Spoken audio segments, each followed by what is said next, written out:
So these are the doubts from October, November, I guess May, June, October, November we did. So this is from May, June 2022 paper.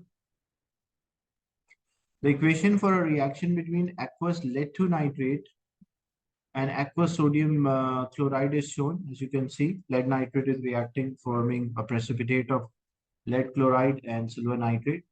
100 cm cube of lead to nitrate with a concentration of 0.1 is reacted with an excess of sodium chloride. What mass of a lead 2 chloride is obtained?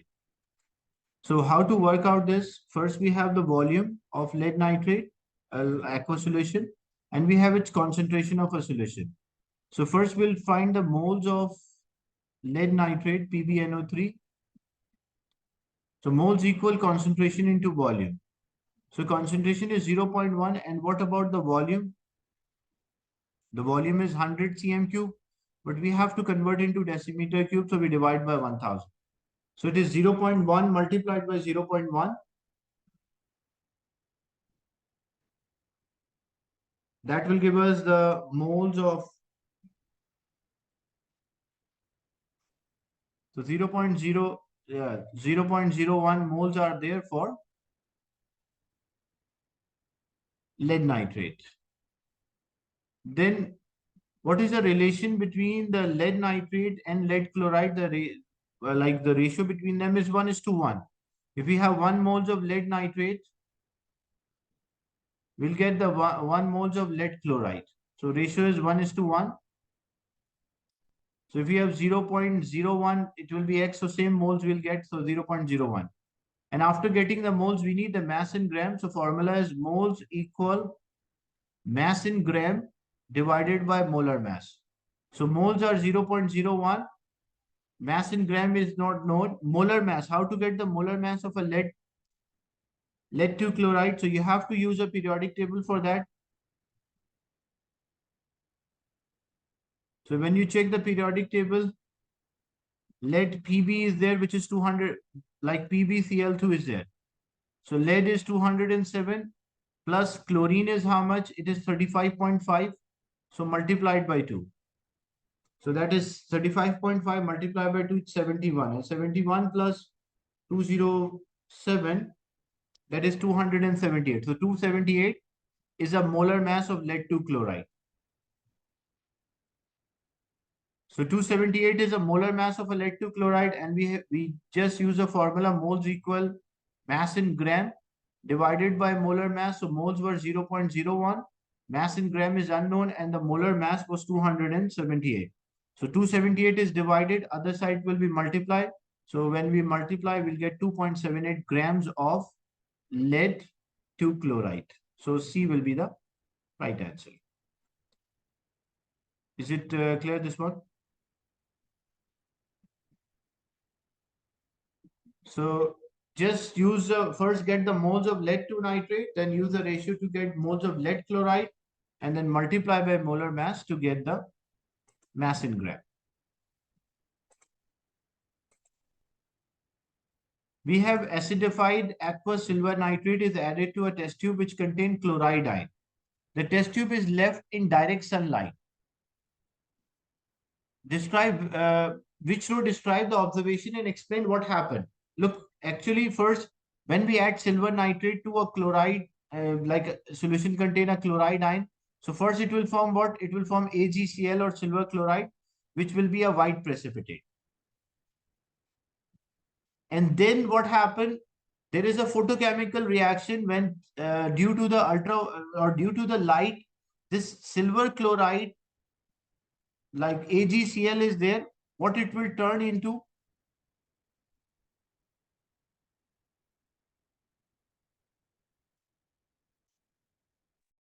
Because in AgCl, it's an ionic compound, like there is Ag plus and Cl minus is there. Now, what happened? Like AgCl is Ag plus and Cl minus. So due to the light, what happened? The chlorine will lose its electron and silver will gain the electron. So it will form a silver atom. When it will form a silver atom and a chlorine molecule, as a result, what will happen? It will turn gray due to the formation, where even it was a silver bromide or silver iodide, if it is exposed to the light, that causes a decomposition of a compound to silver metal and a chlorine molecule. So first, what will happen? There will be a white PPT. Why there is a white precipitate? Because of formation of a silver chloride. And then why the precipitate turns gray? The precipitate turned gray because of the silver chloride AgCl will break down into Ag plus Cl2. This decomposition is due to the light. It will not decompose by itself. It needs a light to decompose. So it will break down into silver and chlorine. And how silver? Because in a silver chloride, it was Ag plus and Cl minus. But the chlorine will lose electron and silver will gain electron. So when ion turned into an atom, what we call that as a reduction.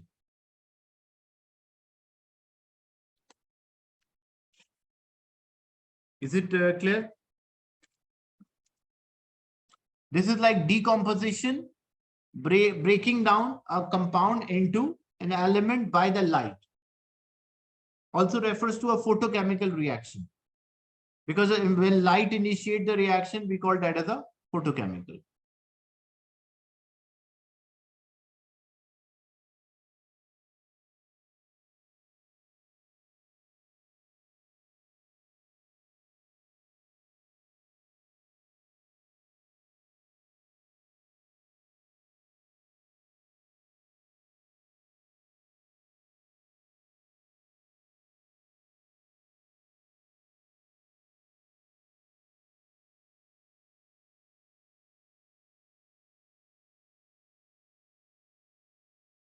Aqueous iron 3 chloride react with potassium iodide. Which statement is correct?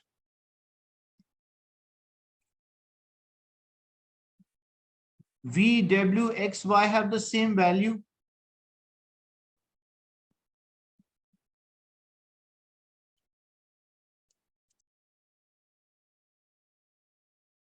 Progress.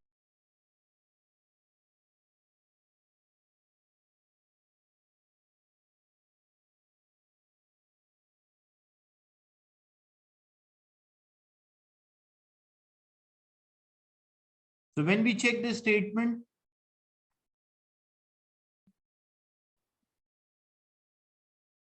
the first one in the balance equation, V, W, X, Y have the same value. Like if you put 2 here, so iron is 2, okay.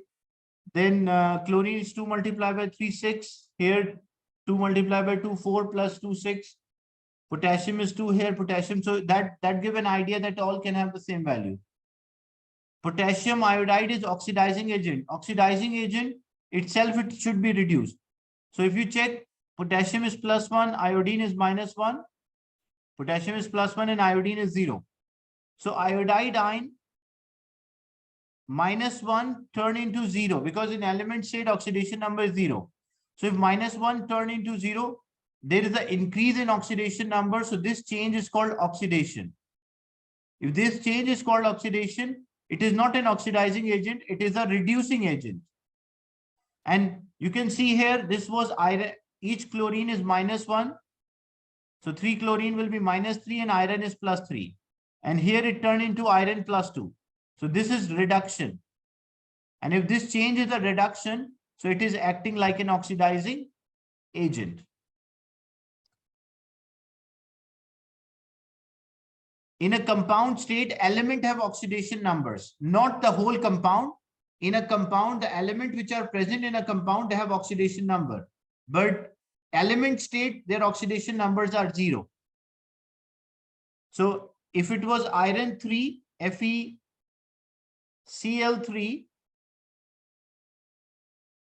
so each chlorine belongs to group 7. Each chlorine is -1, so 3 chlorine will be -3. Because it's this whole element is like whole compound is a neutral, so iron must be +3. And they already mentioned it's iron 3 chloride. So iron must be +3. When it turned into iron 2 chloride, so each chlorine is -1, 2 will be -2, so iron will be +2. So if iron +3 has turned into +2, this change, it's a like decrease in oxidation number. So this change is a reduction. And if this change is a reduction, a substance is acting like an oxidizing agent. And same thing for potassium, it's +1. It does not change before and after.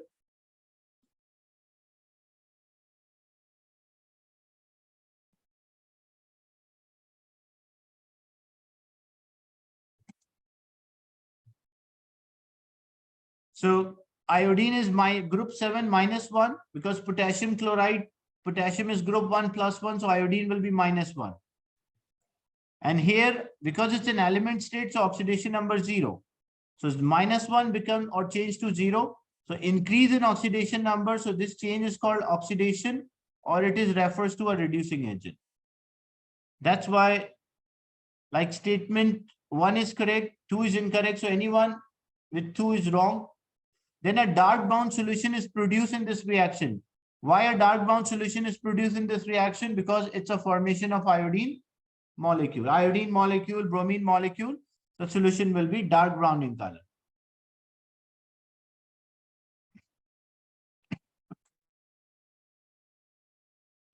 Is it clear discussion?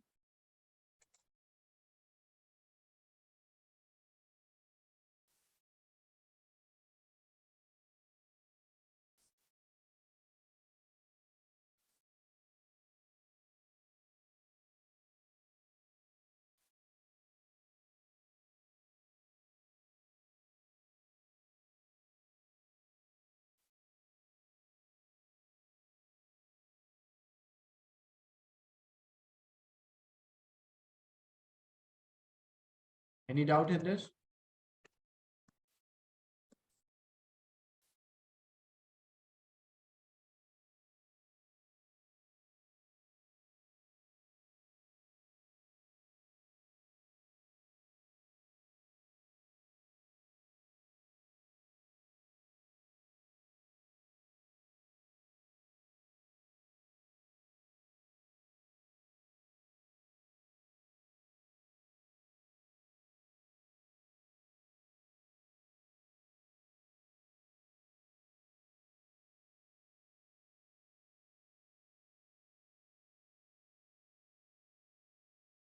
An acid is neutralized by an excess of an insoluble base. A solid base is there.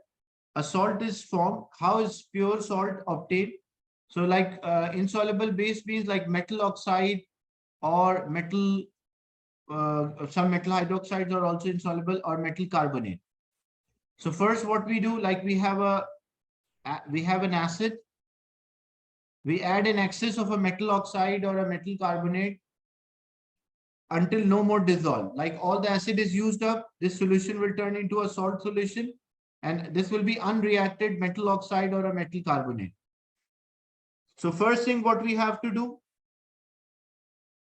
we have to filter, because to remove the unreacted. After filtration, we are left with salt solution.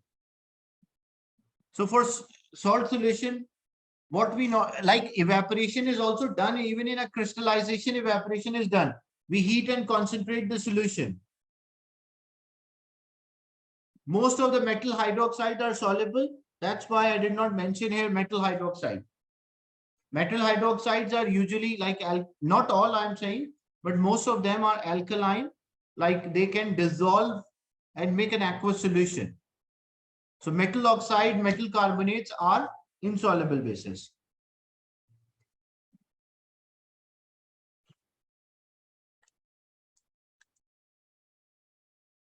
Then what will happen? We heat and concentrate the solution. So when we heat and concentrate, some of the liquid will evaporate, and then we cool down.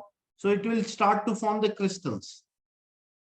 And we can again do filtration to remove this crystal. So first, it's a filtration is there to remove unreacted metal oxide or insoluble base. Then we will evaporate some of the liquid, and then we use crystallization. That's why D is the right answer. Because like evaporation is a part of crystal, like first we remove and then we wait for a crystals to form. First we, like some of the water or the liquid will escape and the crystals start to form, because the solubility of a solution decrease. It cannot dissolve too much solute at a specific temperature when the volume decreases.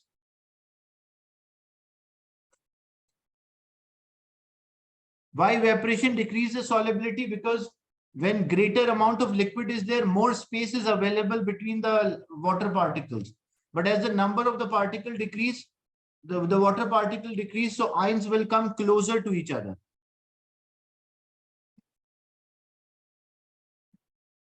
So when we have a large volume, the ions are far from each other, so they cannot crystallize, like they cannot form ions.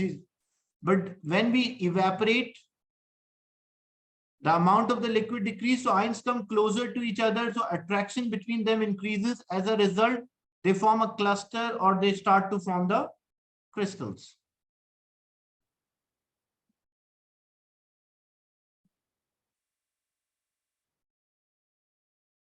Reaction of three metals and their oxides are shown. Metal 1, three metal and their oxides add hydrochloric acid to a metal, and so it was reacting, and heat the metal oxide with a carbon, so it is also reacting. It means that this carbon is below, because carbon is reacting, carbon is able to displace the metal. If we write the reactivity series, we have potassium, sodium, calcium, magnesium, aluminium, zinc, iron, lead, copper, mercury, silver, gold, and platinum. Carbon is here between aluminium and zinc. Now, if a carbon is able to displace the metal from the oxide, like example, if metal oxide is there, say metal 1, I'm writing M1, and it is reacting with heated with carbon, so carbon is able to displace. So it means carbon is more reactive. So means this metal 1 will be below carbon, as the carbon is able to displace. Then add hydrochloric acid to a metal, it was reacting. So highly reactive metal can react with acid, but when we react the metal oxide with a carbon, it does not react. So it means metal 2 is more reactive than carbon. That's why the carbon is not able to displace this metal from a compound. So metal 2 is above carbon.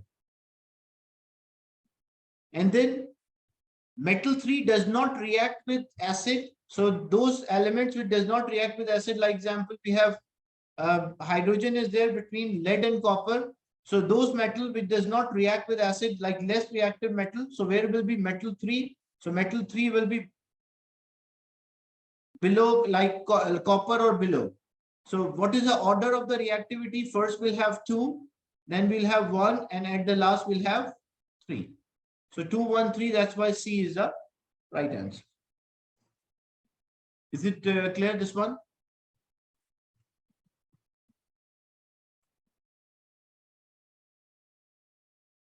Not reacting with acid, why it is? Because what acid consists of? Acid consists of HCl, like hydrogen. If a metal is not reacting with acid, like metal is not able to displace the acid hydrogen of an acid, so means the metal should be below this. It should be least reactive metal, because less reactive metal cannot react with hydrogen. Is it clear?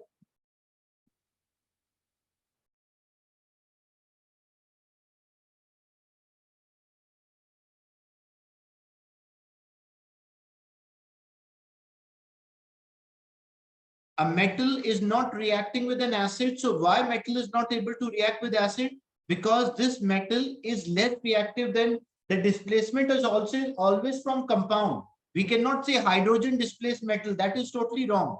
Hydrogen can displace metal from a compound. So if a hydrogen is more reactive, here a metal is not able to displace the hydrogen from acid, and there is no reaction. What it shows? It shows that metal is less reactive than hydrogen, because the metal is not able to displace the hydrogen from the compound. If metal was reacting, like example, we say a metal was reacting with an acid. So metal is more reactive than hydrogen. That's why it will form metal compound and a hydrogen gas will be there. So for this one, metal will be more reactive with displace, and here the metal will be less reactive. So least reactive metal cannot react with acid.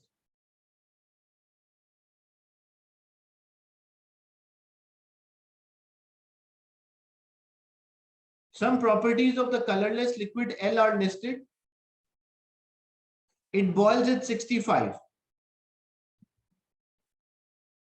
First thing, remember what is the boiling point of ethanol? Ethanol is 78, so it cannot be ethanol. When added to water, two layers form and which do not mix with each other. Means this is not like two layers are there, so it should be an organic compound. It does not react with sodium carbonate, so means it is not acid. Because if sodium, so it cannot be ethanoic acid. It has no effect on the bromine water, so means there is no carbon-carbon double bond. Because if it was having an effect on the bromine, it will decolor. If there was a carbon-carbon double bond, then it will decolorize the bromine. So it is not an alkene. So that's why it is not C. So we are left with B only. What does it mean? Two-layer form. Like if you mix oil with water, you will find two layers. Oil will be there at the top and water is there at the bottom because of the difference in density and different types of compounds are there. Water is like the nature of a compounds are different in different densities. Same thing happens when you mix water with hexane. So it create two layers. They don't mix with each other because covalent. This shows when water is added, two layers form. This shows that they don't mix with water, or this compound is a covalent compound. Because covalent compounds form two layers, like does not mix with water, so it will form two layers. One is will be organic layer, another one is inorganic layer. Not all organic compound create two layers, like ethanol is also there related to, but most hydrocarbon does not mix with water, so they, if the hydrocarbons are in a liquid state, so they will always create two layers.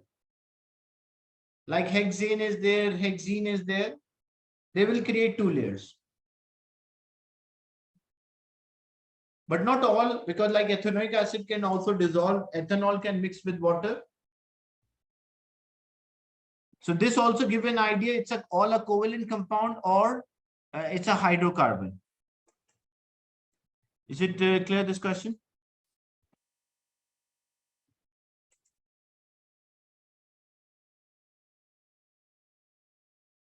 If it was an impure substance, then it can boil, because impurity increases the boiling point.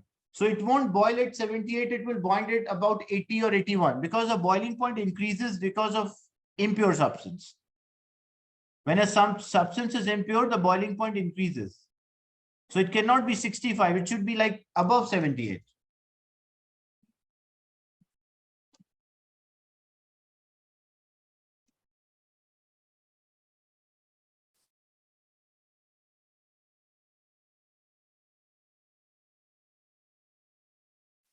The equation for the reaction between the hydrogen and gaseous iodine to form a gaseous hydrogen iodide, the reaction is exothermic.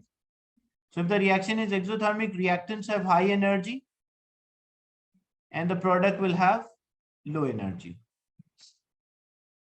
Which statement explain why the reaction is exothermic? Energy is released when hydrogen and iodine bonds broken. That is wrong, because bond breaking, look, two things happen. When a chemical reaction occur or happen, some of the bonds will break and the new bonds will form. So some of the energy will be absorbed, some energy released. We check what is more. If release is more, overall exothermic. If absorb is more, overall endothermic. But for any chemical reaction, the bonds will break and the bonds will form. Some energy will be absorbed, some energy will be released. The bond energy of the reactants are larger than bond energy of a product, not the bond energy. Bond energies are not, because energy of the part, because this is a bond, if it's an exothermic reaction, this is a bond breaking and this one is a bond forming. And for exothermic reactions, energy release is always in a bond forming. Yeah, that's right. So the bond energies for a bond breaking site, because the reaction is exothermic, so energy change is equals to bond breaking minus bond forming. And if the reaction is exothermic, the bond forming energy should be more and the bond breaking energy should be less for exothermic reaction. So the bond energy of a reactant are larger than bond energy of a product. This is also wrong. It should be opposite, that the bond energy of a product is larger than the bond energy of the reactant. The bond energy, this is the energy profile diagram is energy of the particles, not the bond energy. The energy profile diagram shows the energy of the particles. But here, in terms of bond energies, if the bond forming is more and bond breaking is less, the reaction will be exothermic. And we'll get a negative answer for the enthalpy change or energy change. And if we have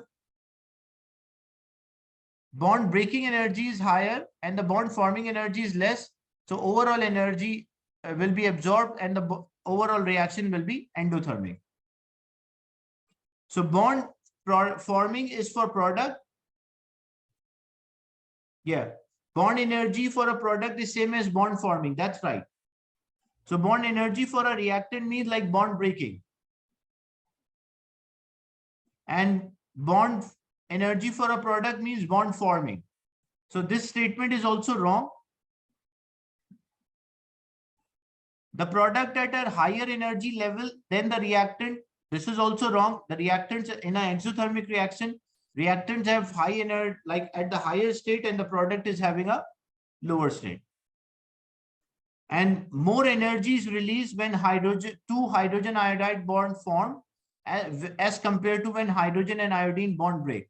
Like when these two bonds are formed, greater amount of energy released as compared to the energy which was absorbed. So bond breaking energy is always like bond forming energy is more than bond breaking in exothermic reaction. So whenever a chemical reaction is there, some of the energy will be absorbed, some energy released. We check which is more. According to that, we identify the nature of a reaction. Is it clear?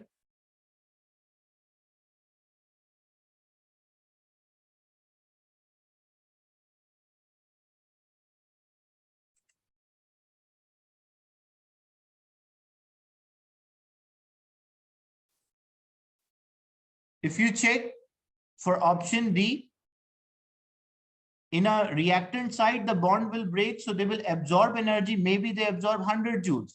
But when these molecules are formed, they will release energy. Maybe they release like 200 joules and 200 joules, two molecules. So total energy which is given out is more than energy absorbed. That's why the more energy is released as compared to energy absorbed in the bond breaking. That's why the reaction is exothermic. Because the reactant absorb energy, product release energy. The release energy is more than the absorbed energy. That's why the reaction will be exothermic.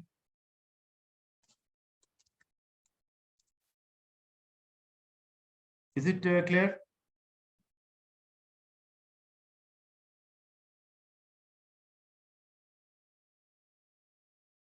So when any chemical reaction occurs, bonds will break, bonds will form. So some energy will be absorbed, some energy will be released. We check, like example, say 100 joules is absorbed, 50 joule is released. What kind of reaction is this? If 100 joule is absorbed and 50 is released, what kind of reaction will be this? So it will be endo. Why endo? Because more absorbed, less released. But same thing, if we say 100 is absorbed, but 200 is released. So what kind of reaction is this? So it will be exothermic. So when more energy is released and less energy is absorbed, the reaction will be exo. What is the difference between bond energy and reactant and product? Bond energy is the energy needed to break the bonds or energy released when the bonds are formed. And reactant energy is the energy of the particles. Like in an exothermic reaction, reactant particles have more energy and the product particles have less energy. That is the energy of the reactant and energy of product. And the energy which is absorbed and energy released to break, like when the bonds are broken, that is called a bond energy. Bond energy is different idea. Energy of the particle is different idea.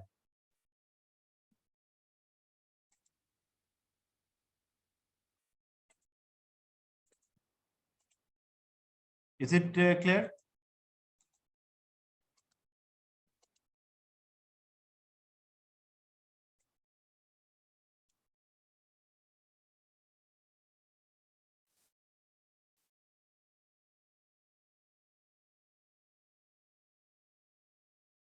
When hydrogen and oxygen fuel cell is in operation, different reactions happen at electrode. At a hydrogen electrode, this reaction is shown. At the oxygen electrode, the other reaction, the electrons that are lost at the hydrogen travel to the external circuit, and oxygen electrode, they are gained. A hydrogen oxygen fuel cell operated over a period of time, and 4 molecules of oxygen are consumed. What mass of hydrogen consumed? So first thing, we write a combined equation for this. How to write a combined equation? They should have same number of electron loss and gain. Like if this is 4 electrons, oxygen is gaining, this should lose 4 electrons.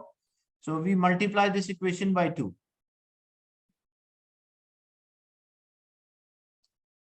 Why we are multiplying by 2? Because the number of electron loss and gain should be same. So this will be 4, this will be 4. And when we add the two equations,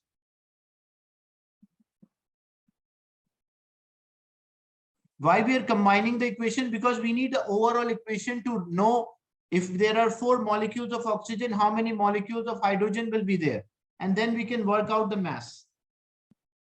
Like without writing overall equation, and usually for a fuel cell, what is the overall equation? The fuel cell H2 plus O2 gives 2H2O. That's the overall equation of a fuel cell.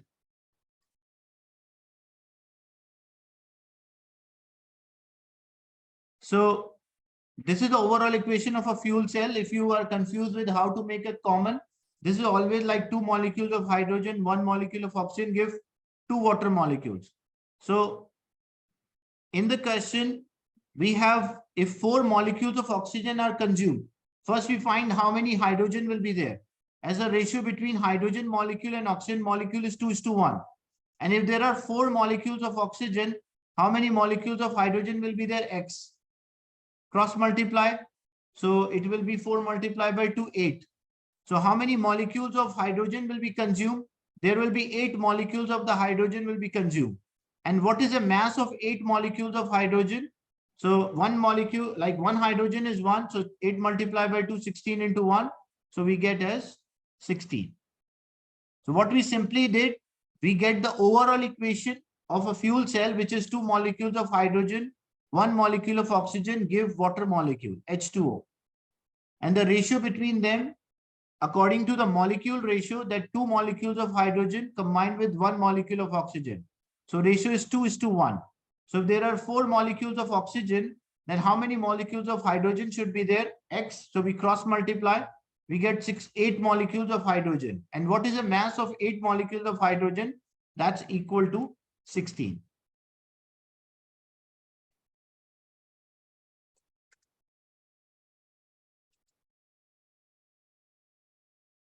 So is it clear? So you need the overall equation for this.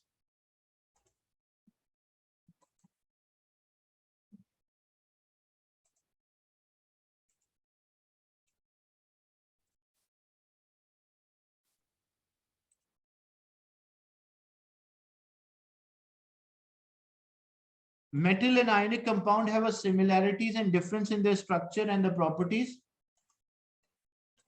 Which row about metal and ionic compound is correct? Similarities.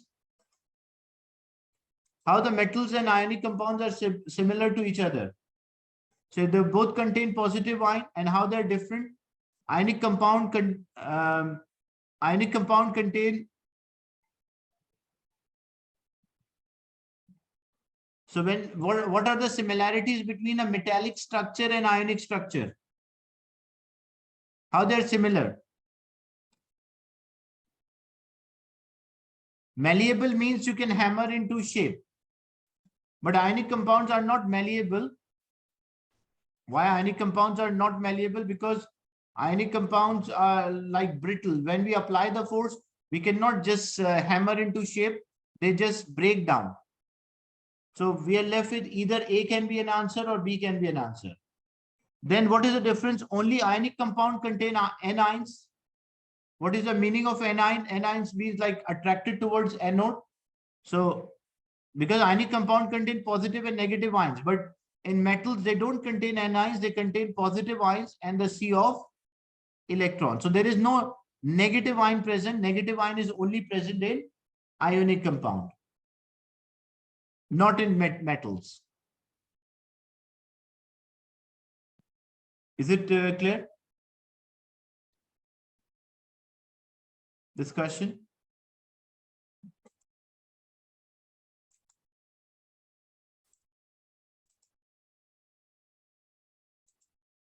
Then three metal compounds are there. Using a Bunsen burner, compound J, a colorless gas is produced, relight a glowing splint. So means oxygen is there. Which compound produce oxygen? So it should be a nitrate, because nitrate on decomposition produce oxygen. A colorless gas produced which turn lime water milky, so means this compound should be a carbonate. And potassium carbonate is stable, does not decompose on heating. So first one should be nitrate, so either C can be an answer or D. But the second one is a carbonate. Potassium and sodium carbonate are stable to heat, does not decompose. So that's why C is a, it cannot be potassium because it does not decompose, so it does not give carbon dioxide. So first is nitrate, second is carbonate, and the third one, no reaction, means it does not decompose at all.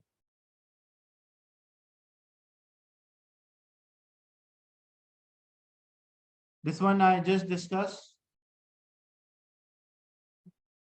0.5 mole of a methane react with 0.5 moles of steam. What is the volume of carbon monoxide and hydrogen? So both of them, any one of them you can use. Like example, CH4, you can use a ratio of CH4 and carbon monoxide. The ratio is 1:1.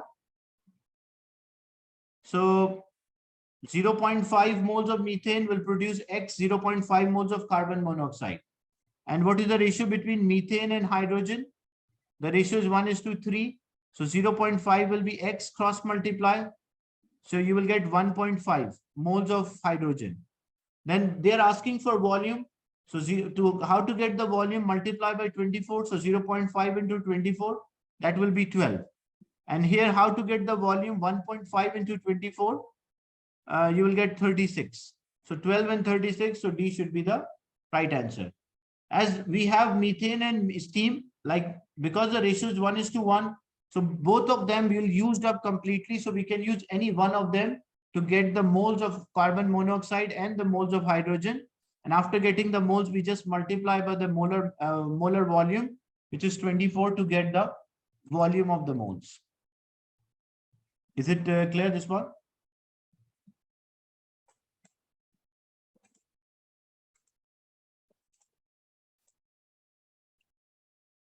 A compound of element X is a formula X2O with a relative formula 144. Which one is this? So how you can identify? You just have to use a periodic table.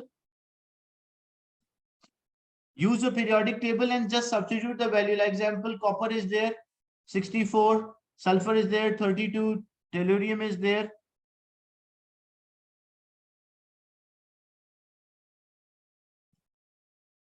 So which is 200 and this is thallium. Like copper is the formula is X2O. So like if you have sulfur, so it is 32 multiplied by 264 will be there, plus oxygen is